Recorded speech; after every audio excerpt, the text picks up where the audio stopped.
Shit. Alright, so right now we are react to this video. There's this girl laying in front of my road and she's fucking dying. She was still alive and stuff. I said, finish her. So I shot the girl. That's exactly how it went. Never understand why teens so young do shit like this. Like, it never really makes sense. Like, he don't look no older than 13, ruining his life already. Like, bro, you're how old are you? 12 years old. This nigga's 12. I'm going to jail. Now I know what you know what the fuck you going to jail. On the last night of March 2023, 6 teenagers piled into a car in rural Florida. They were friends. By morning, 3 of them would be dead, executed by the other 3. And when detectives sat the suspects down, every single one of them told the same lie, that they were the only innocent person in that car. At 10:30 p.m., a man in Marion County stepped outside to check on his dumpster. His neighbor said it sounded like a car crashed into it, maybe a couple of pops. 911 status of emergency. What is the telephone number you're calling from? I don't know. There's this girl laying in front of my road and she's fucking dying. Okay, is she awake? She's dying. I don't know. Can you send an ambulance, please, very quick? Okay, I need to understand if she's awake, sir. She's gargling on her blood. Yes, you need to turn her on her side so she doesn't choke, okay? Got it. Okay. She's on her side, she's breathing. She looks real young, like 16 maybe. She has blood in her ear, and her head looks... She has blood all over her head and the back of her head, but it doesn't look like any more is coming out. I don't see any holes or nothing. It just looks like her head is like dented.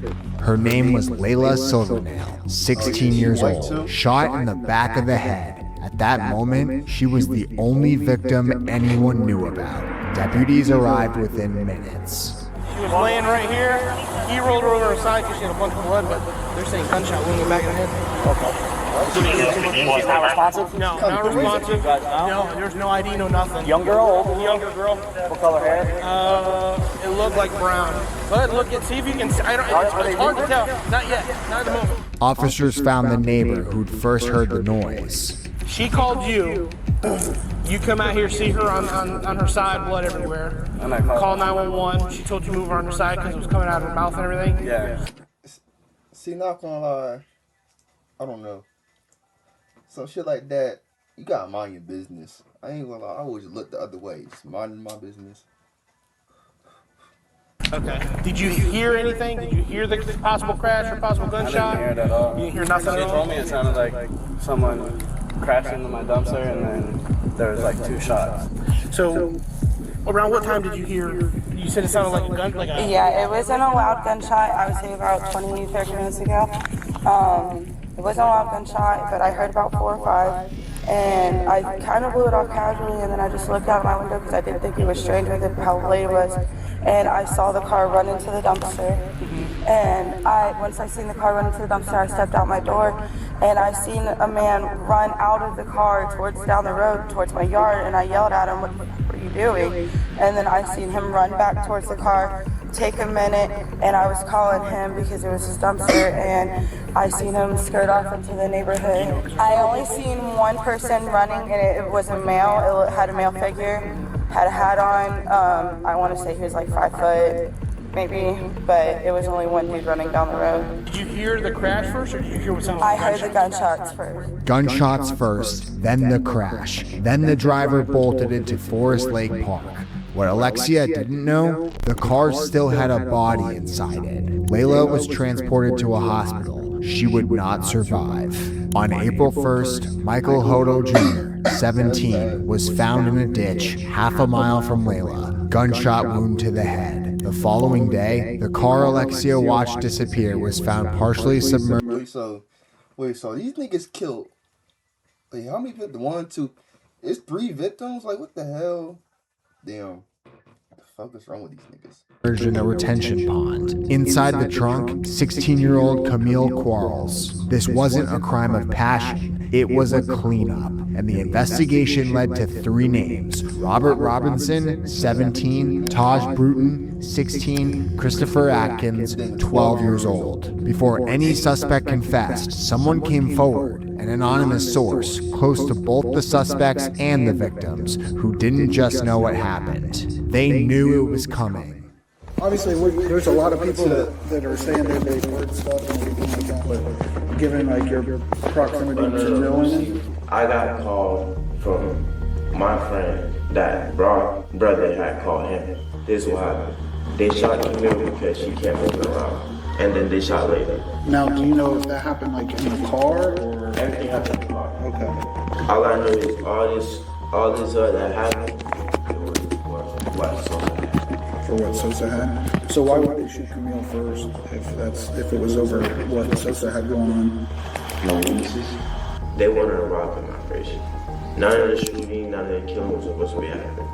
When I got told that he was robbed and touched, I knew what they was going to do because, like I said, me and them was by friends, right?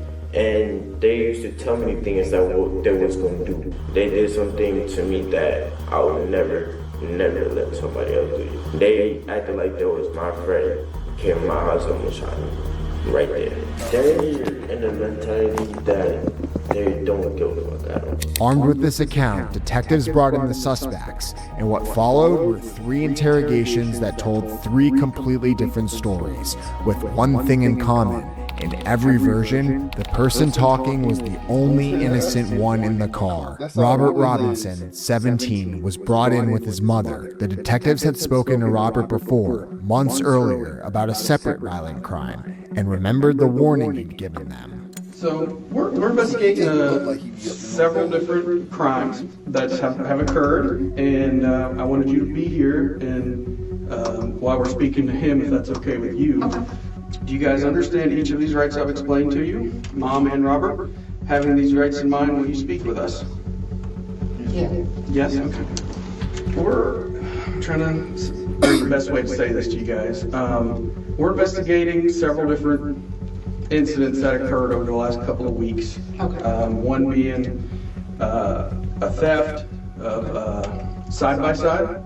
One being the theft of, a burglary. We're investigating a robbery, and we're investigating a murder. Okay? Murder. Bro. So, reaction. the first one you named, He acted like you the last one you named, Okay. Well, is not. So I just want you to be. let's go forward. Right. And so, just let them get out what they're gonna say. 'Cause the first ones, See? Oh no. I would sit here and be like, okay, Right. that's belligerent.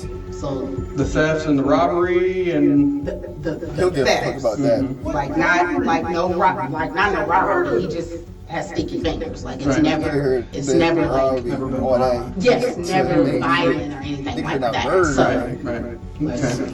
go The forward. thing is, you know, and when I talked to Rob before, it was, it's been several months now, but it was related to a violent crime, not one that he committed. Hold on. It's not one that you committed, but you were with the person who did within a couple of hours of that happening, and that falls back to the people that you associate with. And we had a long conversation about that, and I just mentioned it to you about the path that you're on, and that tattoo on your hand associating you with those people, okay? And that's why we're talking to you first, because there's other people involved, and I still think you have that on your hand, but I don't think that's what's in here, man. Yeah. And I know we had a long conversation about throwing your friends under the bus and being a snitch and all that, but this is a big deal, man. Ain't no such thing as snitching when your ass is on the line. Like, so if you know something, I'm not saying you do, but if you know something, Say something. we're gonna be honest. Like, all the, I ain't snitching on my homeboy or none of that. Because they talking about murder. Correct. So if you know something, Be honest. I want you to tell the truth because we're asking questions we already know the answer to. And if we're starting off right there with lies. Sosa came over earlier. He came over earlier. He did not come over to my house later on that day. I didn't say he came over to the house per se, but you saw him again that night. I didn't see him again that night. I saw Sosa one time that day. I have a curfew. Robert shut it down. Home all day, curfew at 6:30. But before the detective went anywhere near the murders, he started with something smaller. Okay, tell me about that. Stole the John Deere, right? That's the dog. The dog. I didn't even steal that. He wanted to go hit. I was with him, but I did not steal that, bro. I ain't gonna lie. Like, I was with him, but I did not steal it. I didn't even hop in it. They stole it, went back home, because it was all in Waha. It was not far. We walked right back home. I did not hop in it, not go with them, because that's not what I went out there to do. That's not what I went out there to do. He seen the thing still had keys. He hopped in and he drove off. I didn't steal the side-by-side either. Like, I was there. I'm gonna lie, like I was there. I seen it get stolen. Rob, I know you're being honest. We know you're being honest because we saw you on video. Okay, for that. Okay, so thank you for being honest. That's the first honest thing you've told us today. Small admission, small reward. Build a pattern of truth on low stakes questions so the suspect keeps going when the stakes get higher. Classic technique. And it worked because the stakes were about to get a lot higher. Earlier that same night, around 7 p.m., this group committed an armed robbery. A man came to buy a gun from 3-5. He got in the car with $200. He didn't leave with it. So what happened? What about earlier that night? With the first incident that we talked to you about, also in the forest at around 7 o'clock that night. But since we're being completely honest now with each other, the incident earlier that night. Around 7 o'clock with the chubby Spanish-looking guy. Oh, that was. Man, so basically, it was in the forest. Legit, he was trying to buy 3-5's gun. He was trying to buy 3-5's gun, and then we went out there and it was like, what happened? He got in the car, he had like $200. He gave me the $200, and I told him you bugged. And then he went to get out the car, and 3-5 shot at him. But he didn't hit him. I don't think he hit him. At 7 p.m., they robbed a man at gunpoint and a 12-year-old shot at him. 3 hours later, they'd kill 3 of their own friends. That's the escalation. Robbery to murder in one. But like, bro, he's 12 though. Like, bro, 12 is crazy. Like, ain't no excuse to be doing this at 12. It don't matter what you say. Like. Night. I was a dog, 3-5 dog. Everybody in that car I was friends with. And everybody in that car was friends. That's how we was all in the car. Todd did it because he was gun. It was really for the gun. Like, it was really for the gun. That's really what he wanted, Mr. Ken. Taj wanted Sosa's gun. That was the motive for 3 executions. Are you a cold-blooded murderer? I didn't kill anyone. Or are you there and something happened that was an accident and it got out of hand? I was not there when somebody got killed. Like, why are y'all not? When you step out and look at your phone, that's in the other It's room. not going to show I was there with no. What time did somebody get killed? We're talking later that evening.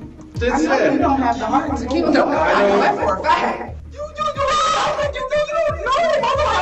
It wasn't me. I didn't say nobody. They trying to get me to like this. I didn't say that you killed anyone. Robert, you don't understand that you're just as guilty if you know who did it and you're not saying nothing. That's guilty by association. Like, what part of that is not clicking for you? You're already sticking up for 3-5 right now. Bro, 3-5 did not get dropped off. 3-5 still was. I understand why you keep lying. Because 3-5 stayed like 3-5. I don't know. It doesn't matter. I don't understand why you keep lying. And then you go back. It's gonna be a snitch. It doesn't matter. It don't matter. That is a snitch and I would die. This is not no joke. You would die. Like, you would die for snitching out here. People die for that. Real talk. Mama, people get popped and killed for snitching. That is real life. I didn't kill nobody. Robert cracked, but only halfway. His first version blamed Taj for everything. Whole story? Were you there? Let him talk. I said, tell me the whole story. Alright, so after we left back, I was listening. We had left back out. We went to pick up Taj. Taj came out the house. As soon as Taj came out the house, first thing he told me, like, we knocking on. We knocking out. I was like, nah, bro, I ain't even trying to do all that. He's like, bro, we're gonna do it. We went to the forest. I dropped to the forest. Todd up the gun, shot his head. Damn. He shot Layla in the head. 3-5 dropped the back seat and he shot the girl in the back. And then he shot her in the head because she was not dead already. Now, I just truly be thinking, like, people like this, they be thinking, like, life is like a video game. Like, I don't know, like, they don't be thinking shit be real. I don't know. They just be living in the moment, thinking they playing GTA 6. Like, Where was Layla? Layla was in the driver's seat. Taj was in the middle. Layla was in the driver's seat. There was a girl in the trunk, like she was just in the trunk the whole ride. So I told him, don't do it. I said, don't do it. Don't do it. He shot the people. I just like, take me home. He was like, bro, you better not snitch, I'm gonna kill you too. You better not snitch, I'm gonna kill you too. Who said that to you? Taj, you better not snitch, I'm gonna kill you too. And when asked if there'd been any warning before the first shot, We was all supposed to go together to go ahead. We was all supposed to go together. We was just in the car. It was so random. Like, he just said he wanted to knock him off. I'm not thinking he's serious though. Like, at the time when he first said it, if you would have seen his face, like, right, he was laughing, like, you would not think he was serious when he first said it. I didn't think he was serious until when the car started slowing down and I seen him up the gun. I'm looking, boom, boom. he was laughing. Robert's description of the seconds before Taj Bruton allegedly shot 2 people in the head. Robert stuck to the story for hours. Taj did it. He was just there. But 6 hours later, the detective came back to the one question Robert still hadn't answered. Did you shoot that girl in the trunk? In the trunk? Yeah. 3-5 shot that girl in the trunk. You sure? He did shoot that girl in the trunk. 35's right next door. 3-5 shot that girl in the trunk. How many times? He shot it once. How many times you shoot her? Once. You shot her once? This is exactly how he started up the gun. He shot Sosa. I upped the gun. I tried to shoot Layla. It clicked. He shot Layla. And then 3-5 dropped the back seat and he shot the girl in the back. And she was still alive. And Stop said, finish her. So I shot the girl. It's exactly how it went. And that's murder right there. No question. So you racked around to get one in the chamber? Yeah, I cocked it back. I cocked it back because I told you I cocked it back, but he shot the girl. I cocked it back, he shot Layla. And then 3-5 dropped the seat and he shot the girl in the back. And Stop said, finish her. So I shot the girl. If I did not do what that man told me to do, I would not have went home with that. He had a gun the whole time. He tried to shoot Layla, the gun jammed, he cocked it, and when Camille was still alive in the trunk, he finished the job. 7 hours of I didn't kill nobody, then so I shot the girl. After the confession, Robert reapproached detectives on his own. His mother had told them to stop, but he wanted to keep talking, and what he described was the aftermath. So where did you guys go back to? Taj, Because this is my... All right, go ahead. They went to the lake, parked the car at the lake, and I walked home. So you said we were all at the lake? Honestly, Okay. We all went to the lake, and then I walked home from the lake. I took my clothes off, gave them to Taj, and I walked home from the lake. Me and 3-5. 3-5 walked with me. He had it back. But then he put all your clothes. He had clothes in his hands. The clothes was in his hands. And I'm not like, getting on to you. I'm just trying to understand. Yeah, the clothes was in his hands. Everything else was in the backpack, like the weed and all of that, the guns and stuff. That was in the backpack. The clothes was in his hands. I think he burned them. That's what he told me he did. Me and P5 went back to the house. We had drugs on. I gave my clothes to Tom. Two teenagers walking home through Ocklawaha in their underwear at midnight. They just killed 3 people, stripped off their clothes to destroy the evidence, and walked home in the dark. That's Robert's version. Every terrible detail, except that in his telling, someone else always pulled the trigger first. Now it was Taj's turn to talk, and his version would point right back at Robert. And unlike Robert, who took 7 hours to break, Taj started talking immediately. At first, she was like, we finna go smoke. She's like, alright. I knew something again because we went to Lake Ware together. Now, I went to Lake Ware at first, and then I got expelled with this because I was late to class all the time, skipping from time to time, you know. He called me, he's like, yo, we finna smoke, this, that, and the third. I ain't asked what was going on, I was just like, shit, fuck it, I guess we finna ride around and smoke. We drive on the way out there, in the car with me, at the time, when they picked me up, was so, Layla was driving, right? I'm sitting behind, it was so, Layla, 3-5 was behind Layla, so over there, my, was in the middle, Robert was in the middle, so we drive. They like, yo, we finna go and social friend and stuff. He was like, yo, we finna go and take this dirt bike. We finna go rob this dirt bike. We finna do like rob a dirt bike. At this time, I'm already wanted. I'm out right now because I'm scared, I'm paranoid. I don't want to go to jail. I'm like, so therefore, I'm like, I'm not gonna go rob anybody. You're crazy as hell. Drop me off. Take me back to Spring House. Nah, bro, we gotta take you back to Spring House, bro. You tripping? We need you for this. No, I'm not doing this. Somewhere until I get service. At this time, I don't have service on my phone. So I start walking. I just walk. Eventually, I get service. As soon as I get service, I call Spring, can you please come get me? I don't know what they got going on. I just got dropped off. Can you please come get me? So she comes, she pull up, she get me, and then we go back to her house. I was like, what happened to mom? I know Robert 3-5 was the last people with him. Dropped off, called his girlfriend, went home clean. Except Robert named Taj as the shooter, the anonymous source named Taj, and detectives had evidence that put him somewhere he said he'd never been. So they brought him back. I'm gonna be honest with you.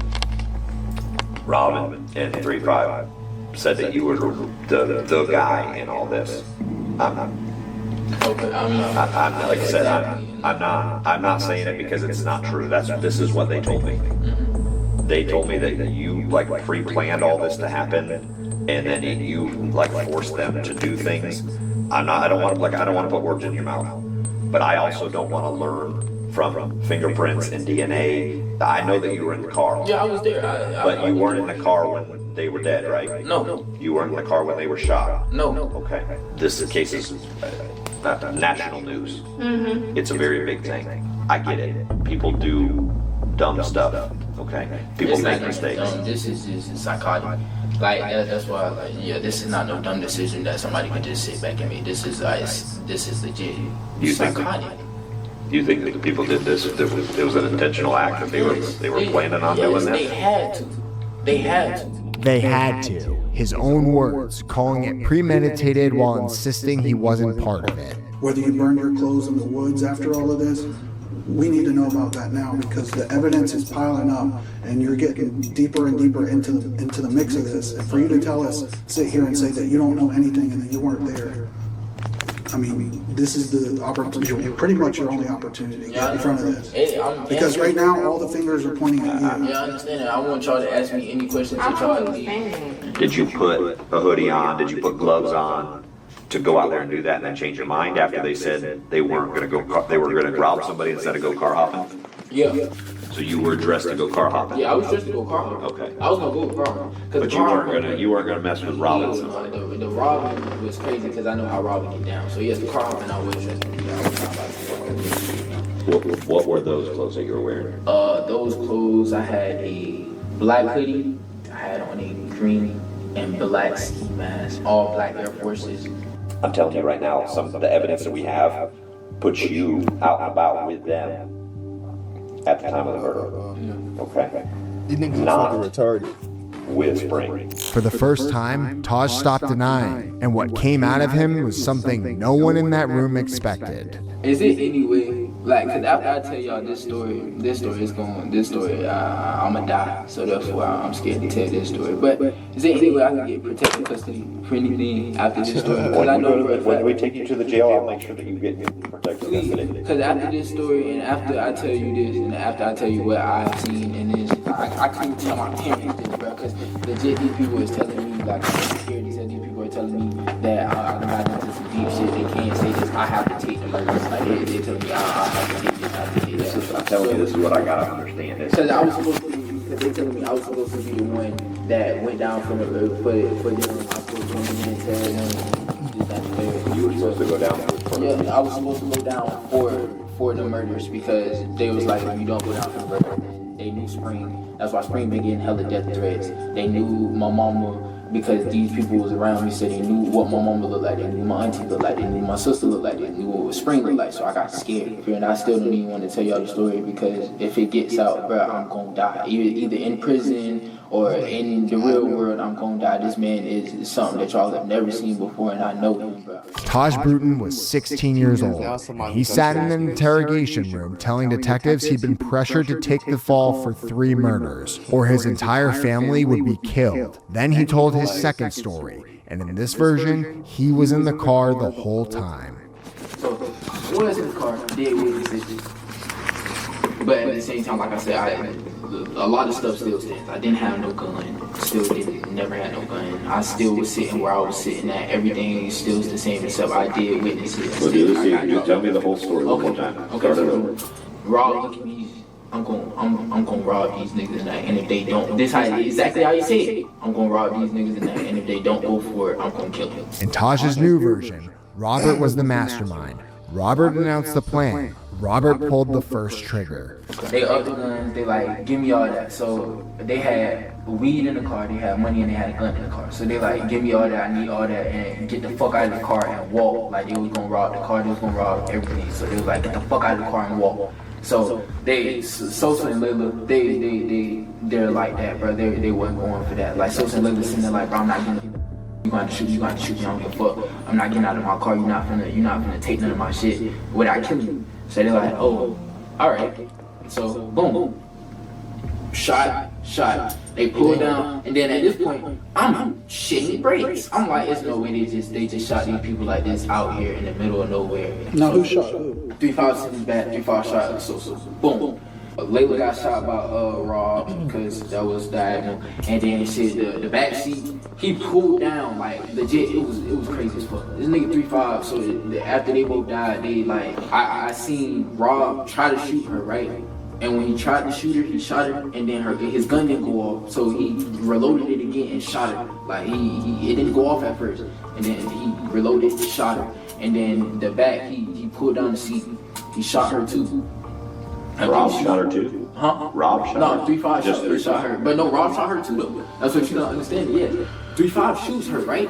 And then she's not dead yet. So Rob sees that and he shoots her to make sure she's dead. Taj confirmed the gun jam. He confirmed that Rob finished Camille. He confirmed everything Robert had already confessed to, except in Taj's version, he was a helpless bystander. So I'm sitting here finna bawl my eyes out, bro. I'm scared as hell. I'm sitting here and I'm like, bro, if I tell anybody anything, if I do this, if I do that, Lil 30 is gonna come after me. So he runs over here, he tells me, get the fuck out, cause he planned on killing me that night too. Did you run? Huh? Did you run? Did I run? Yeah. No, because they had guns. You stayed in the car? Yes, I had to. Did anybody run? No, didn't nobody get away. Okay. According to Taj, the only reason he got back in the car after the shooting was because Robert would have killed him if he didn't. Robert says Taj was the mastermind. Taj says Robert was the mastermind. Both say 3-5 was forced to shoot, and both swear they never held a gun. And then there was the third suspect, the one both Robert and Taj.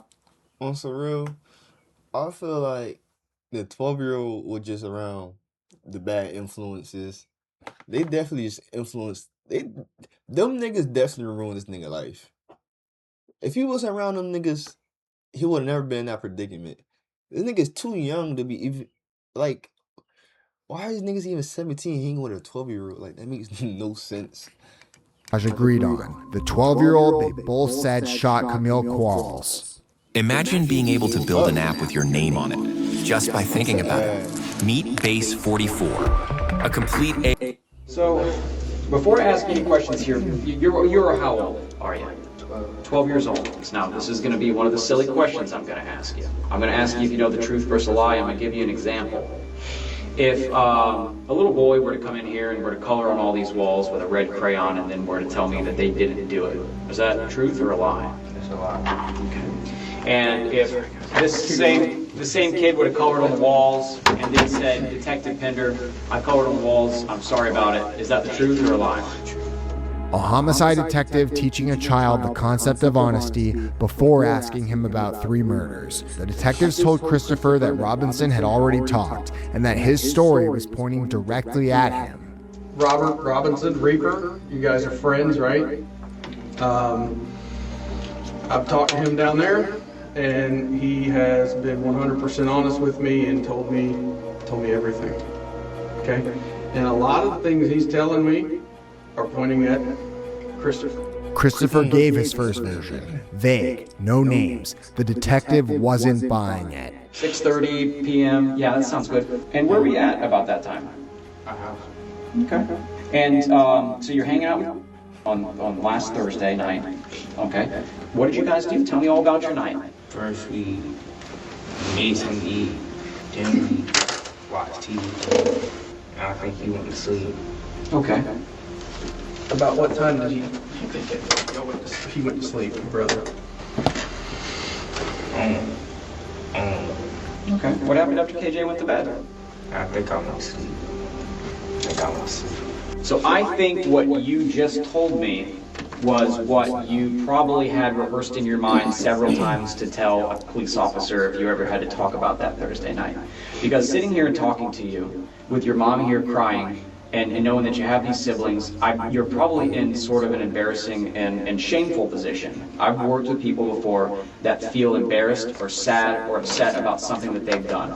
And I know you're cold, but your body position to me, when you're sitting here talking to me, says that you're somebody that feels bad and they have a weight on their shoulders. They feel sorry about something that happened. So the story that you just told me, I'm not mad that you told me that. I know that it's not true.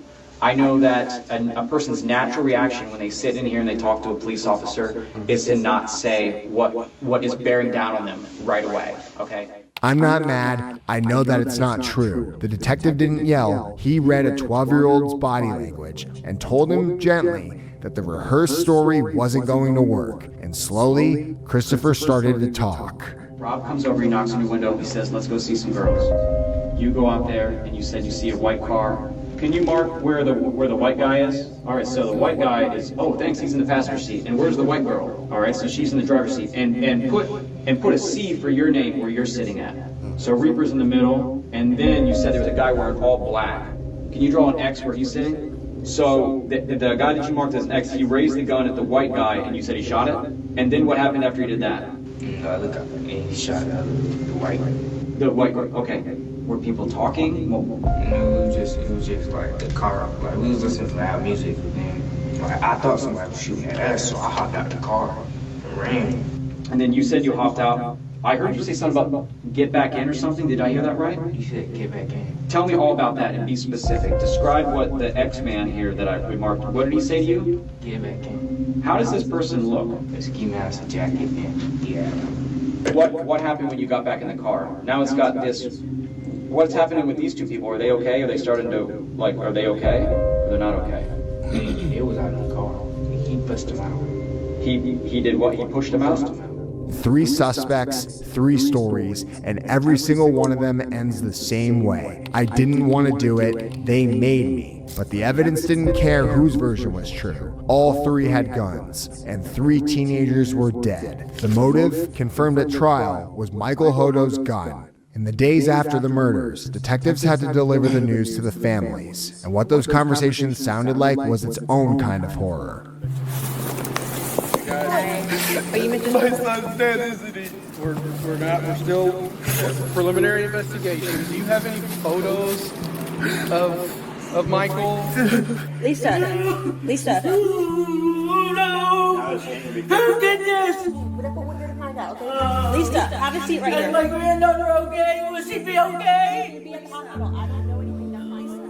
In May 2023, a grand jury indicted all 3. Robinson and Bruton on 3 counts of first-degree murder each, Atkins on 1 count, armed robbery, evidence tampering, all charged as adults. Christopher Atkins pleaded guilty in April 2025 and agreed to testify. Taj Bruton pleaded guilty in June. Robert Robinson pleaded no contest. On July 22, 2025, Christopher Atkins, 15 years old, was sentenced to 40 years with a review after 25. The following day, Taj Bruton and Robert Robinson were each sentenced to life in prison. Layla Silvernail was 16. Michael Hodo Jr. was 17. Camille Quarles was 16.